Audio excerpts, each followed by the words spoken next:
Okay, folks, I'm back from the David hearing, the preliminary hearings, not the trial, even though it would be easy to call it the David trial, or, this is like the preamble to the David trial. The David trial will happen eventually, but these are the preliminary hearings. It's scheduled to be 3 days back to back of very intense testimony and evidence that's basically going to determine if this thing goes forward to trial, what the stakes are, what the plan is, where everything is going to go from here.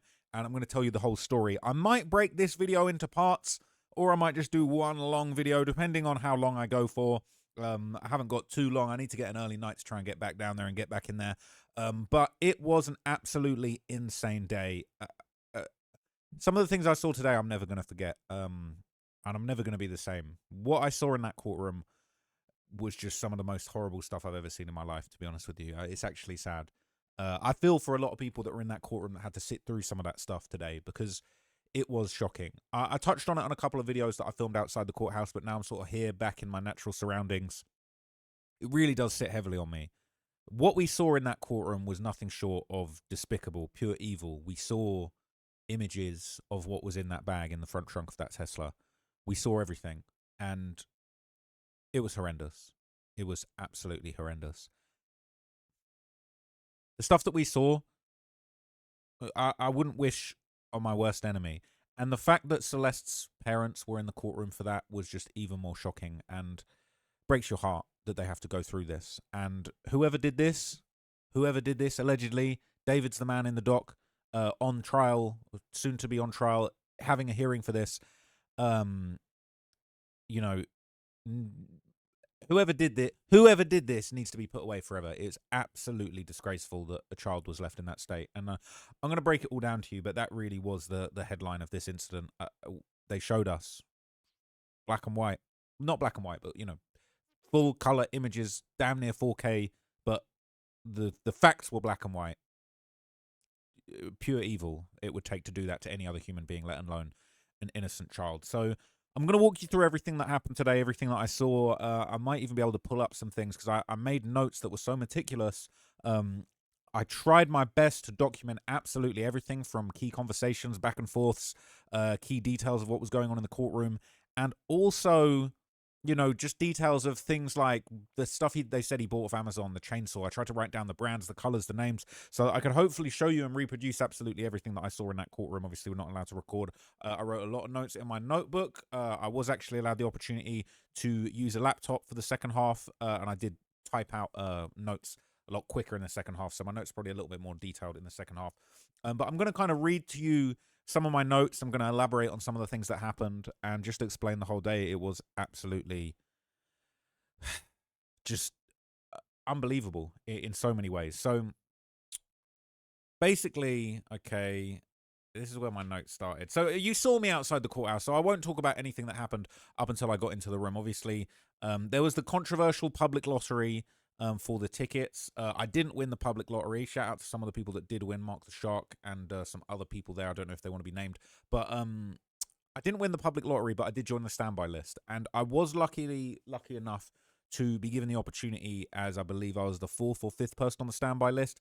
They squeezed me in right at the last minute. I was probably one of the last people, like me. I think it was me and one other person that was full, right down to the wire. I'm very, very grateful for the courthouse staff for being understanding, for allowing independent media in there. A lot of people, myself included, were a little bit upset that it seemed like the mainstream media were kind of all given their press passes, and sort of behind the scenes, and independent media didn't get a shot. But I did get a shot, and I respect that. I'm really grateful for that. I got down there early. I got on the standby media list, and I was allowed in right by the skin of my teeth. So hopefully that's the case. If that's not the case, then I will be doing a kind of extended live stream and basically giving you guys the news from everybody else as it comes in. But basically, what was interesting is that I was kind of waiting outside to wait for my fate, find out if I was actually getting into the trial. So the Deputy DA, Beth Silverman, arrived with a very large security detail. She was looking like, you see them videos of like DJ Khaled, he's got security all around him. She came in like that, and it was pretty crazy to see. Come to find out, it sounds like part of that was because she was, she was bringing in Celeste's family, Celeste's parents. Celeste had a civil lawyer with them as well. I believe they had an interpreter and some other security that was provided by the building. So they came in looking like just presidential, to be honest with you. It was, I don't want to say a show of force, but it was definitely, they were rolling deep, and they came looking like they were ready to do the business. To be honest with you, so that was kind of going on. It really was carnage. People trying to get in on the public lottery. And shout out to the courthouse staff. I was thinking, oh, this lottery is going to be. It was so well organized, so respectful, so genuine and honest, and there wasn't any tomfoolery that went on. I really respect that. So there was just, a lot of people waiting outside. There were a lot of people that unfortunately did get turned away. Some mainstream media got turned away. There were some mainstream media outlets that were trying to get 2 people in the room. A lot of them were told you've only got 1 person. You can either swap out or that's it. And some people were very disappointed. There was a lot of arguing outside the outside the courtroom, where it was really sort of it was really a luck of the draw if you were getting in. And it was kind of very, very interesting to see how that all played out, what different people were doing. People were really disappointed they didn't get in. People were trying to finesse their way in. People were trying to argue their way in. It was not chaotic because they had it under control, but tempers were definitely running high. There was definitely a little bit of controversy outside, and it was really interesting. So that was quite something to bear witness to be honest with you guys. After that, okay, the court was packed. So I got into the court, absolutely packed, ram-packed. Now, I didn't see this. I spoke about this in a previous video, but I did speak to Steve Fisher outside. He was really cool. We had a really good chat. I showed him a few things on Reddit that he hadn't seen before, and we had a very interesting back and forth. Now, apparently, he had a bit of a tense back and forth with Beth Silverman, who basically kind of knocked him back when he was chatting to Celeste family's lawyer, and she said, "Oh, you shouldn't be speaking to him. He's bad news or something." He did post a tweet about it, but I won't get into that in this video. I'll let him handle that himself. I wonder if he'll be back tomorrow. I hope so, but I don't think he got in, and I think that was kind of a bit of bad news for him, really. But anyway, all right. As soon as we got in, everyone sits down. It was very, very tense. There was a TV set up, and it was very, very clear from the get-go that they were going to be showing evidence, that there was going to be some kind of evidence put on the screen, that there was going to be potentially videos, images. We didn't know what at the beginning, but we did know that there were going to be some things shown. So, as always, in the courthouse, there were very, very strict instructions. No outside communications, no tweeting, no recording, nothing like that. The best you could do is take notes on your laptop. That's as far as it would go. I was there with my notebook for the first half, was able to get my laptop in the second half. It was excuse me. It was a long, stressful, tiring day. I'm actually exhausted, okay? It was a lot. We was in there non-stop, all right? And I've been up since early. So excuse me if I yawn a couple times through this, all right? But I'll try not to. I'll try not to. My apologies, but I really couldn't help it that time. So basically, very strict instructions. The judge was basically seemingly a little bit irritated that it was taking so long to start. It did start a little bit behind schedule, and it did seem like, they were really trying to cram a lot of people in. And again, shout out to the courthouse staff that were organizing it. They were trying to squeeze more and more and more people into that room. It wasn't a case of, oh, it's empty. Oh, it's was full to the brim, and they still kept trying to get people in respectfully. I really, really appreciate that. Now, David came out. He seemed like he was in a good mood. He was smiling, and he was wearing some glasses. I haven't seen him in glasses up until this point. First time I've seen David in some spectacles. Perhaps he knew that there was going to be images, photos, text, all kinds of stuff being shown on a screen that was a little bit far away. So it was kind of interesting to observe, David in a sort of professor kind of vibe, but he did look in good spirits. He did look positive. Not as positive as Lil Durk. When I saw Lil Durk at his trial, I don't think I've ever seen someone so happy to be on trial for murder.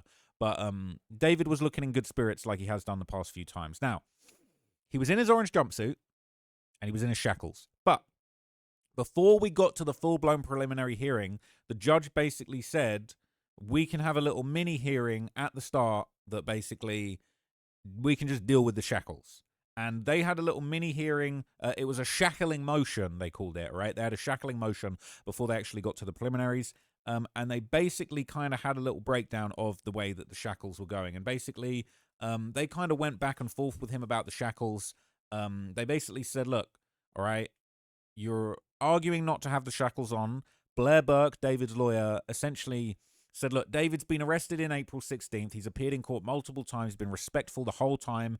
Absolutely no need for these shackles. It's undignified. It's unnecessary. He's innocent until presumed guilty. Presumed innocent until found guilty. He really doesn't need more restraint than necessary. Now, the judge kind of snapped back. The judge kind of clapped back at this, okay, and basically said, look, there's a whole bunch of different case law, various arguments for and against shackling, and pretty much just said, look, unshackling request is denied, but I'll meet you in the middle. They basically said, look, it is what it is. This is for everybody's safety. We're going to unshackle his hands when he gets to the desk. We're going to keep his waist and his feet shackled so that he can't move around the courtroom. But, Blair Burke said that there's no need for shackles. There's no need for it. The judge said, look, it's not an argument. We're not going back and forth about this. He's going to be shackled to the chair. This is so he can't move around the courtroom. It's not a case of he's behaved himself and we can trust him. He is on trial for heinous, savage, despicable crimes, and he's going to be shackled to the table. And it's not a case of can we trust him to not walk around the courtroom or move around or do something he's not supposed to. It's not an option. He will be shackled. Okay, and they said the best we can do is we can unshackle his hands, uncuff him while he's at the table so that he can gesticulate and, talk with his attorneys with a little bit more animation, I guess you could say. He didn't use any of that, but he did sit there with his hand kind of under his chin quite a lot, and I suppose that might have been more difficult if he was shackled to the table. So what little freedom he was granted was exercised, but they said the shackles are staying. Now, I do wonder, I believe when it gets to trial, and there were a lot of arguments to say, when it comes to a trial, it kind of, in front of the jury, it can kind of taint the jury's idea. It can make him look like a dangerous man and, capable of horrible things if he's shackled. But the jury was not there. This is a kind of preliminary hearing for the judge to assess what evidence there is. And they said the shackles are going to stay. And it was interesting to watch Blair Burke kind of get knocked back a little bit. But she kind of said, look, you're going to let us have the handcuffs off at the table. That's good enough. We'll take it. Okay, so it was interesting. So after that, basically, it was revealed that, there were going to be testimony from a few people. Now, I, at the start, only heard that there would be 2 witnesses brought, but actually a third witness was eventually brought. And it really surprised me who this third witness was. But I'll tell you about them in a little bit. To begin with, it was explained that there was going to be 2 law enforcement officers, basically. A detective from the LAPD that worked on the actual robbery homicide case, and a sheriff from the LA County Sheriff's Office that attended David's property and did a welfare check looking for Celeste when Celeste was missing. And that was the incident where David was allegedly informed that she was 13. It didn't play out quite like we thought, and we were told that there was going to be body cam. But before we got to all of that, the judge basically, by law, had to make some explanations to David. Basically explained to him that at the start of the hearing, okay, the hearings, they're going ahead, right? Whether you like it or not, whether you're here or not. They said that if you don't attend the hearings, if you decide to be absent, if you refuse to come in, the hearings will be going ahead. And if he misbehaves, if you watch the video that I did on my main channel some years ago about Darrell Brooks, that was the Waukesha car ramming attacker, and he made an absolute mockery of his trial, completely disrupted everything, and he was removed from the courtroom a lot. The judge basically said, if you're disruptive, if you don't come in, if you take a late bus, if you want to get an extra shower in the morning, and you're late, this will be going ahead without you. And it would be considered a voluntary absence. Once we get started, this can't stop. You are locked in, literally and figuratively. And if you don't come, that's on you. We're still going ahead with this preliminary hearing. So David agreed. He said, yes, Your Honor. He didn't really speak at all other than that. Let me get a little drink. I'm dehydrated too. No drinks allowed in the court. No water allowed in the courtroom. We're in there dehydrated, no food all day. It was a lot. But anyway. So that went down. Okay, Beth basically explained that these 2 investigating officers would be the witnesses. And Beth asked if there were any additional witnesses for the case in the crowd. Beth basically pointed out, ironically, that David's got kind of 3 people in his legal counsel. On that particular day, she was completely on her own. There was a little bit of controversy. I heard sort of some people in the crowd sort of saying, Beth Silverman turned up with what looked like an army of security and junior lawyers. But when she actually got to the bench, it was just her against the world, basically, with Blair Burke and quite a large team. And she did have another lawyer with her. I didn't catch their name, but they did participate in the cross-examination for the defense. Meanwhile, Beth Silverman pretty much went solo up against every witness, which was really interesting. So They did point out that Celeste's parents were there. I'll be honest, where I was seated, I couldn't really get a good look at them. I didn't see them. I didn't approach them after the trial or anything like that, respectfully. They've been through a lot, and just the fact that they were even in the courtroom that day, honestly, just shows incredible strength, because the stuff that was shown in the courtroom that day was horrible. Just the thought of the parents having to see that stuff is actually just heartbreaking. And yeah, once knowing that they were there and then seeing what was shown in the screen, man, it really, really, it bruises your heart. Is what I would probably say. So it was revealed that Celeste's parents didn't plan to testify. There's no scheduled testimony from them. I don't believe that they're going to be called as witnesses. I don't believe that they're going to be participating, other than following the trial and having their own civil case, which was announced by their lawyer after the trial outside. So the judge made it clear that family on both sides would be allowed to attend. I suppose they would be guaranteed attendance, guaranteed seats if they so wished. That goes for David's family and Celeste's family. They did say even if the family were to be witnesses at later stages in the trial, that wouldn't be a problem. They would still be allowed to attend all of the proceedings. But it didn't seem like any of David's family was there, from what I could see, unless I didn't see them, because it was a packed courtroom. I was tucked away in like a little back corner. Probably couldn't see too much of anything else other than kind of the judge and it's been a long day. My apologies, and the standing lawyers. So anyway, we basically got to it, okay, and they kind of explained everything that would be going on next. So once all the shackling stuff was out the way, it was time to kick off, and kick off it did. It was wild. So where we went from here was Beth Silverman essentially begun presenting evidence, and I've attended trials before, both when I used to want to be a lawyer when I was a teenager. If you didn't know that, that's why this is quite interesting for me. But also, other criminal trials that I've attended are just out of interest, and I've sat in a public gallery in the UK before.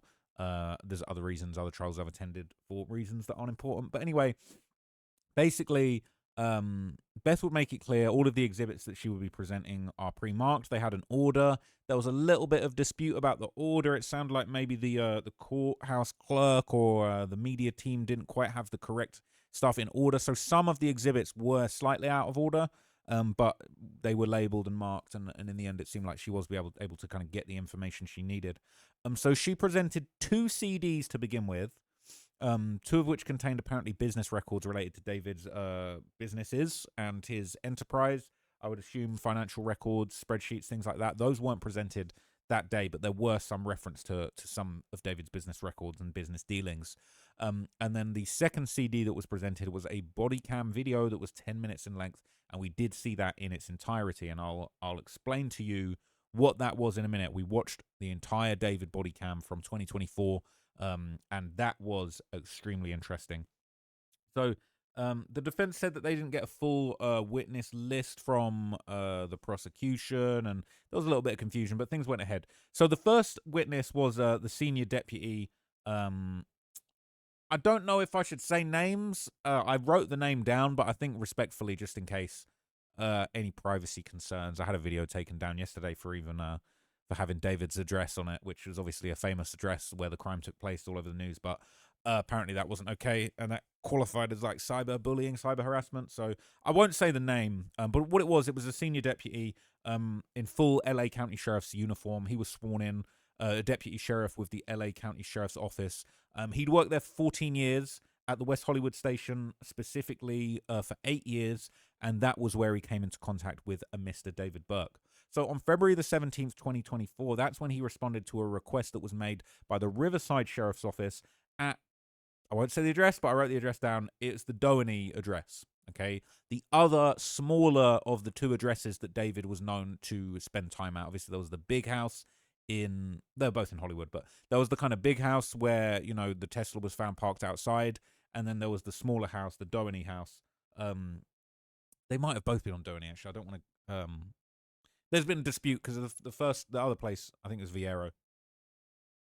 Anywho, the smaller of the 2 houses that David had, that officer basically responded at the request of the Riverside Sheriff's Office It was around 7 p.m. on the 17th of 2024.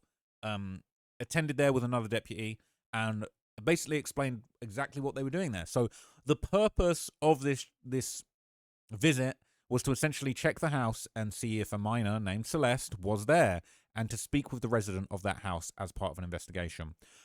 So during that visit, they got information about Celeste, and they basically had information from the detective, which I won't name, but from the Riverside County Sheriff's Office.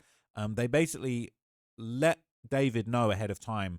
The Riverside County Sheriff's Office had actually called David, let him know that somebody was going to come to his house and check the property for this minor. Now, we didn't hear, and I think this would have been great evidence, but I guess I don't know if maybe there's a reason I don't want to play it. We didn't hear the police call. We didn't hear what happened when the Riverside Sheriff's Office called David and warned him about this, warned him about what was going on with Celeste. But they warned him, they told him, officers from LA County are going to come to your property and check for this little girl. Sure, okay.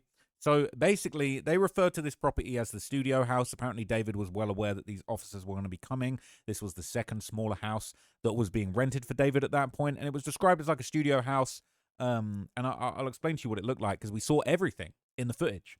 So basically, Exhibit 3, they had, various pictures of the house from the exterior. They had aerial pictures of the house. Basically, they had a whole bunch of pictures to say, this is the house that David was in, that he was renting, that the officers came to, cannot, without a shred of doubt, be any mistake that this is the house that's being referred to. So we basically, saw the whole footage. I'm not going to lie, it was crazy watching the body cam footage in that setting. So basically, the sheriff identified David, the same person from the body cam footage and the call out, as the man in the orange jumpsuit, and basically identified him, said this is the body cam footage, that is the man in this courtroom today in orange jumpsuits in the body cam footage that we went to see at that house. So the cop went into the home, did a full search of the home, full sweep of the home, and didn't find anyone other than David. No Celeste in sight. Who knows where she was? So the cop spoke to David about Celeste on the scene, asked if she was there, asked when the last time they spoke was, and basically I'll recount to you what was said. So basically, they said, when was the last time you saw her? And he said, November 2023. So this would have been February the 17th, 2024. And they said, okay, when was the last time you spoke to her? He said, February the 13th, 2024. They asked him how they met, and she said, social media like Facebook, Instagram, Discord, kind of a mixture of those two, and basically said they met online around 2021. Now, weirdly, it's like when the cop answered this, they said 2020 or 2021, but when we saw the body cam, it seemed like he said 2021. So the cop basically made it very clear they met through online chat rooms, and they met, allegedly, according to David, they'd only met one time in person. So the cop said that in his opinion, when he was on the scene, he felt like David didn't really know her. He believed David when he said he didn't really know her, and confirmed that David would be showing pictures of her on his phone, including like a yearbook photo or a yearbook style photo. And basically, apparently it had other kids around it with her name, and they showed the screenshot of him showing the image on his phone to the officers, quite literally. And they also said that David showed the missing persons flyer. Now, this was really interesting because essentially,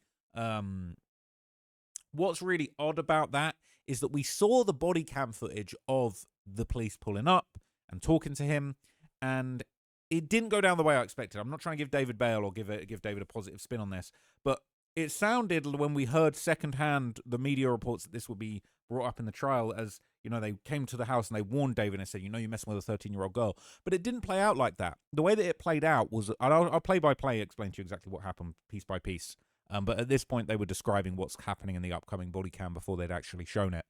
But essentially, what happened then was, they kind of went into the property and they were being pretty nice to David, a little bit suspicious. He was being very cooperative. I would say a little bit too cooperative. He was talking a little bit too fast. But the cops said outright they believed that he didn't really know this girl, that he didn't really know much about her, didn't really know what was going on with her. He even showed them the missing persons poster. So David was wearing like a brown bonnet, and you've seen this guy in a bonnet so many times. I can't lie, the bonnet's not helping the situation. But basically, it was that yearbook picture of Celeste that was shown. It was another picture of her in like a Batman hoodie. and the missing persons poster that we've kind of seen a lot of times. So let me see if I can find you the exact one. So this was the exact missing persons poster that they showed in court. I actually wrote down. So he showed them this.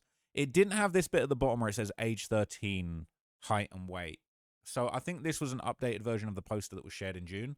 But this top half of the poster, so everything above where it says her name, and I just wrote in my notes, it was her on a blue background and the red background and then a plain background in the hoodie. I basically explained that I basically wrote down in my notes what missing poster this was so that I could go back and find it on memory. So this is what David showed on his phone to the officers, said, I've seen this missing poster of her going around. And so he was there in his brown bonnet basically showing them this. So the cop says he informed David that she was 13. Now, when we actually saw the footage, it wasn't quite as cut and dry as we thought. So both of the cops searched David's house with his consent. They were like, can we have a look around? He's like, yeah. He's like, yeah, completely. He was completely cooperative through and through, to be honest with you. So the cops said that when they searched the house, they were looking for any proof that a female had been there. They said they were looking for makeup, hygiene products. They said that they didn't find any of that stuff, but they did say David had a bunch of Hello Kitty stuff, which they thought was maybe a little bit sus. Now, I'm not going to lie to you. I got a few Hello Kitty pieces of my own knocking around, all right? I mean, you know what I'm saying? It's just, I think it's cute. All right, I don't want to compare myself to David now. Having a little bit of Hello Kitty merch in your house that a girl's left behind, or you've brought a little, you know what I'm saying, a little Hello Kitty plushie because it's cute. Like, I bought a Hello Kitty plushie from the Hello Kitty Chucky little horror zombie plushie from Universal last time I went there. I just thought it was cute, fun little throw pillow. Got that on my couch, okay? Now, that's not proof of a crime, but the officers did say that was the only thing because they didn't find any makeup, they didn't find any hygiene products, no feminine products in the house. All there was a bit of Hello Kitty merch, and that's not probable. That's not probable cause to believe anything, right? Might be a little bit cringe, all right, and I'll admit that, but it is not proof of anything.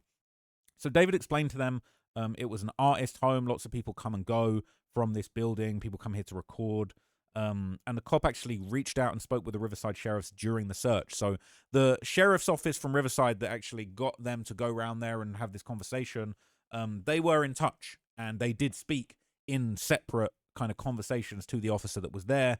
And, David I'm not going to lie, David was like bigging himself up a bit. He was explaining, yeah, I'm an indie pop artist, I'm a singer. Like, the cops had never heard of him before. There was like a lady deputy that was there that was sort of talking to sort of sweet talking David while the other cop was sort of doing the search. And David's kind of like, yeah, I'm an indie pop singer. Yeah, you can look me up. Yeah, I just came back from Australia on tour. He kind of like, he fluffing himself up a bit. I'm not going to lie to you, okay? So they both were wearing body-worn video cameras, and we did see the body cam footage in full. They took photos of David's ID, and the photos of Celeste from his phone. So Beth basically presented the full DVD of the body-worn video. So all of this was basically an explanation of what we were about to see. And then Beth basically said, let's load up the DVD. It's 10.5 minutes, and here's the transcript. Let's watch the whole thing. So they loaded it up, and we watched the whole body cam footage in the courtroom. So I'll explain to you play by play how that body cam played out. And I wonder one day that'll probably get freedom of information requested and put out to the public. Probably not for many years, but this is what I saw. It was nighttime, so the cops pulled up to that property with torches. They're shining torches. It looked pretty spooky, to be honest with you. It's dark in LA at February at 7 p.m. So they answered the call. David said, I've been on the phone with the cops. And they said straight up, they said, is Celeste here? And it was like the way that they started, it sounded like they was going to play hardball with him. It's like, oh, yeah, how you doing? Yeah. Is Celeste here? And then he's like, nah. He said, they just last spoke when I was in Australia. He was like, I was out the country. I just got back from Australia. I was on tour. I thought he sounded super nervous to begin with. And then he gets a little bit more confidence as the interaction goes on. I'd say David spoke very fast in the body cam footage. They're asking him questions like, when did you last speak? He's like, last week, I just got back from Australia. So I believe he did tell them that he had spoken to her last on the 13th of February. Again, he had that information ready to go. Quick time answer. 13th February, like he was quick time with the answer. So he explained to them that they met at the end of 2021 on Discord, said outright it was like a video game chat room, and that they'd continued to communicate on Discord, Instagram, Facebook, but mainly on Discord. That's where they met specifically, on Discord through a video game chat room. They basically asked him if he has any tattoos. And I didn't actually hear the response to that. David even offers the cop like a drink from his fridge, and they're not interested. They basically ask, do you know Celeste's cell phone number? He gives it over. He gives several numbers for her. And then basically says, look, the only time I ever met her was on November the 12th, 2023 at the beach. And he said an address where the beach was, where he met them. Again, he had all this information ready to go straight off the top. So he gave like a more recent phone number for her. He's like, oh, this is the last number I communicated with her on. And he was being very cooperative. Now, knowing what we know now, it's easy to be more suspicious. But at the time, the cops possibly just thought, look, this guy's super cooperative. He's given all the info. He's probably worried about her. Probably thinks he's in some weird shit, even having an interaction with this girl. And he says, oh, I've got a picture of her. I can show you a picture. If you're looking for her, she's missing. I'll show you a picture of her. He was quick on his feet with it.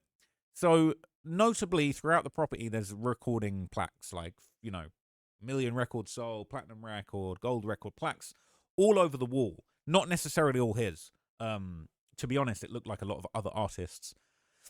I couldn't say I recognized an artist, but I did see plaques of artwork that clearly was not artwork that I've ever seen from his catalogue, especially not that early in his career in February of 2024. So from there, he explained, we met a couple of years ago. We spoke on and off. They asked if she knows if she frequents the area, and he was sort of like, oh, I don't know. That was one of the answers where I'd say he looked the most nervous. When they said, do you know if she frequents this area in West Hollywood? He's like, oh, no, I don't know. That was sort of like where he was looking a bit sus and a bit scared, because to be honest, he probably didn't know how to answer that one. He probably didn't think of that one, because it's like, sounds like she did frequent the area, and it sounds like she frequented a couple of them properties. So I feel like that was one where he was like not prepared for that, but it flew under the radar. So David said outright, oh, she told me she was 18. That's what he said. And then he said to the cops, he said this, he volunteered this information. People have been telling me she's 13, but she said she's 18. And so he basically said, yeah, they're saying that the yearbook picture that I've got on my phone was taken a year before, like, I met her. And so I'm thinking, he didn't say this, but it's like he was sort of inferring. It's like, oh, she told me she was 18, and this yearbook picture of hers going around, and I heard it was taken a year before, and like maybe that was 17. He doesn't say 17, but that's sort of what he's inferring. So he basically says he's tried to contact her. The phone is dead. At one point, he even said, oh, this is like a movie, which is fucking crazy, because it's like a movie watching him go through it in trial, to be honest with you. I mean, I'm sure it will be. But basically, he says the last time they spoke was February the 12th. So excuse me if I got that wrong. So I think I said the 13th earlier. But he said he got back from Australia on February the 13th. But he said they last spoke on February the 12th. I actually think perhaps it was the cop that misspoke in the preamble.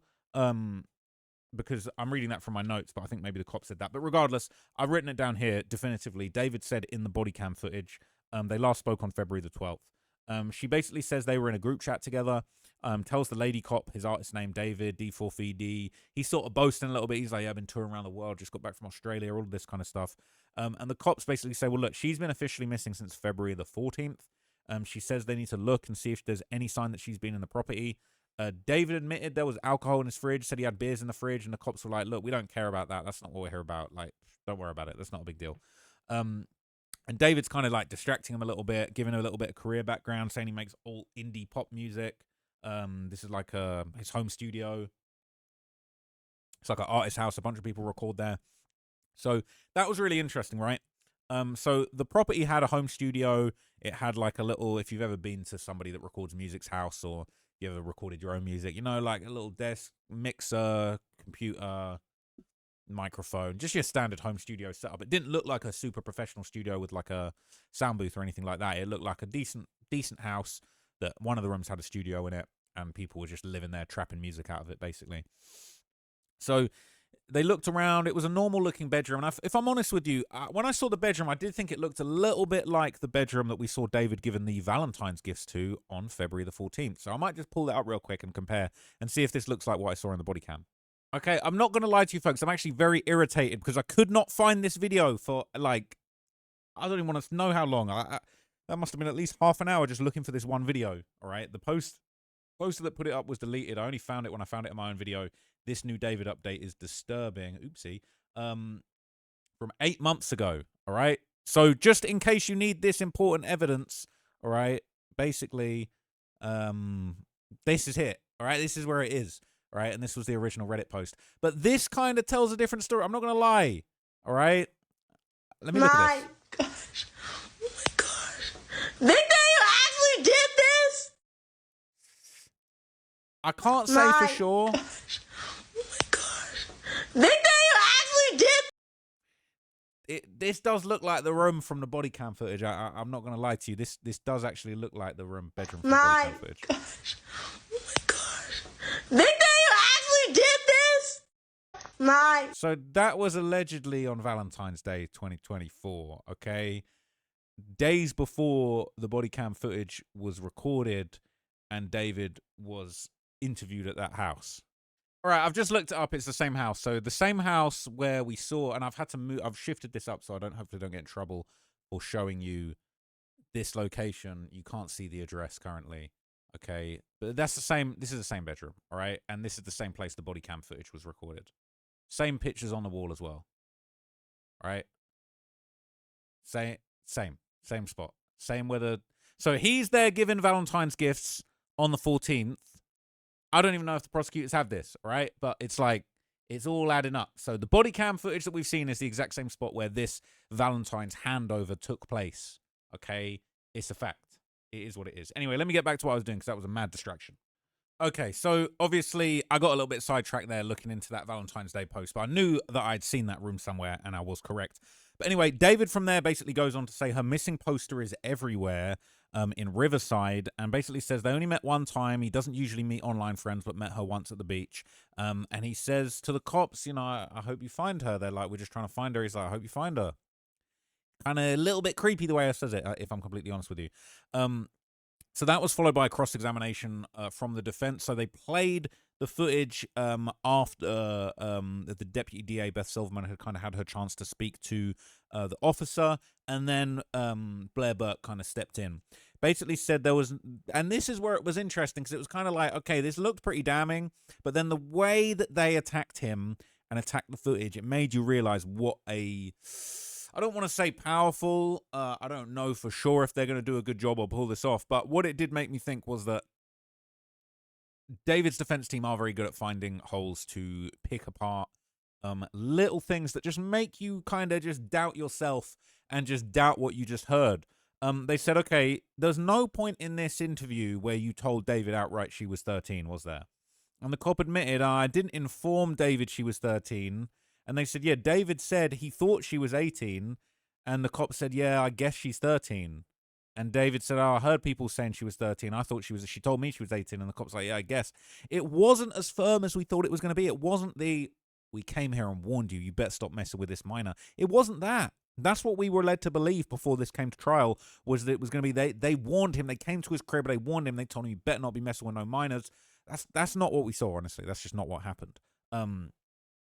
It's still sus. I still think that he looked nervous, but it wasn't the firm warning like you were warned that we thought. He said, oh, I thought she told me she was 18. They didn't really make it super duper clear to him. And I'm definitely not saying that there's any plausible deniability that he could have continued with what he was doing, but it wasn't as cut and dry. The cop said, look, David was cooperative. All right. He was cooperative. He was volunteering information. He was helping. And the cop actually stopped him when he was trying to give more information. He was trying to say more stuff about her, and the cop was kind of like, we don't need all that info. And the cop would defend himself to Blair Burke, basically saying, yeah, well, we weren't actually there to investigate David. We had just responded to a request to search this property for Celeste. They weren't doing a full investigation into David. They were just looking for this girl, and they'd heard a tip that she was at that property. That was what little we got. And that was really interesting, because it made you think, well, if everybody's saying, oh, you know, why didn't the cops do anything? It's kind of like they weren't full-blown looking at David at that time. It's all well and good to say, oh, well, you know, they reached out to him in February. They should have known. Well, actually, when you look at the footage, it was a little bit more haphazard than you would have thought. And they didn't really step in and stop what was going on. They didn't seem to have too much suspicion of David at the time. They said David was cooperative. They pointed out he provided Celeste's full name, her phone number. He admitted that he spoke to the Riverside officer on the phone. He admitted that he'd met her. He admitted that they was talking, and that he thought she was 18. And they basically said that David wanted to tell this Hollywood cop what the Riverside cop had said to him on the phone call. And he said, well, I'm not here for that. He said he wasn't interested, didn't want to know, didn't want to hear it. He said he wasn't investigating that. And basically admitted that David said the verbatim, we saw it in the footage, she told me she was 18. you know, they said, they basically said, look, you asked David, does she look 13? And David basically kind of, didn't really give an answer. He sort of was like, didn't, as far as I'm aware, it wasn't clear from the video. But basically, David's lawyer kind of inferred that, the reason you asked David, does she look 13, is because you were unsure. If you were so sure, and I'm not agreeing with this, by the way, this is just the defense they're pulling, but it's like, if you're so sure that she looked 13 underage, why are you asking this guy if she looks 13 to you? It's an interesting angle. I don't agree. I don't think that David should have, slipped away with any of that. But honestly, it was a very, very interesting tactic. It was very tense back and forth in the courtroom, and the body cam footage was just crazy to actually witness that. So from there, basically, there was a little bit of back and forth. There was a little bit of objection. The judge wouldn't let Beth ask the cop if he thought David was being truthful. That was overruled. The cop basically said that in his opinion, David seemed like he was being truthful and he was honest about other things. Like he said, oh, there's beer in the fridge, there's alcohol here. And the cop said he was saying all these things that reeked of honesty. It was just surprising. So Beth Silverman would ask if David, so it kind of went back to her to ask questions. She would ask if David admitted that he had had a sexual relationship with Celeste. Blair objected to this, and a judge said, oh, it's relevant. Of course it's relevant. Like, of course that's relevant. Everyone in the courtroom kind of laughed a little bit. It was kind of like, hey, bro, how are you going to object to that? Like, judge was like, yo, this overly relevant whether or not he'd had a sexual relationship with Celeste. And basically, he didn't in that interview, right? So they basically asked if David said that he'd gone and picked up Celeste before. The judge disallowed that. And then Beth kind of rested her case. So she was kind of, she tried to ask him, oh, did David tell you that he had gone and picked up Celeste from her property? So this was, just so you understand, this was in response to basically, imagine Blair Burke's got the guy up there and he's saying, well, David was truthful. He was honest. He said there was beer in the fridge. He said the girl's name. He showed a picture of her. He was being honest. And then when Beth Silverman's turn was up, she was basically like, you really think David was being truthful? And then the judge is like, kind of interjects. And he's like, in your opinion, do you think he was being truthful? And he's like, well, he was being truthful about beer in the fridge. And then was kind of like, was he being truthful about him going to pick her up from Lake Elsinore in his Tesla? Was he being honest about the sexual? So that's where Blair Burke's little argument of David was so truthful talking about beer in the fridge completely fell apart.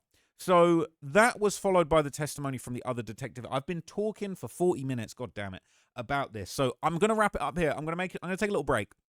I'm going to make another video about the second part of the testimony, where the actual LAPD robbery homicide detective appeared, and we did see the pictures from the courtroom.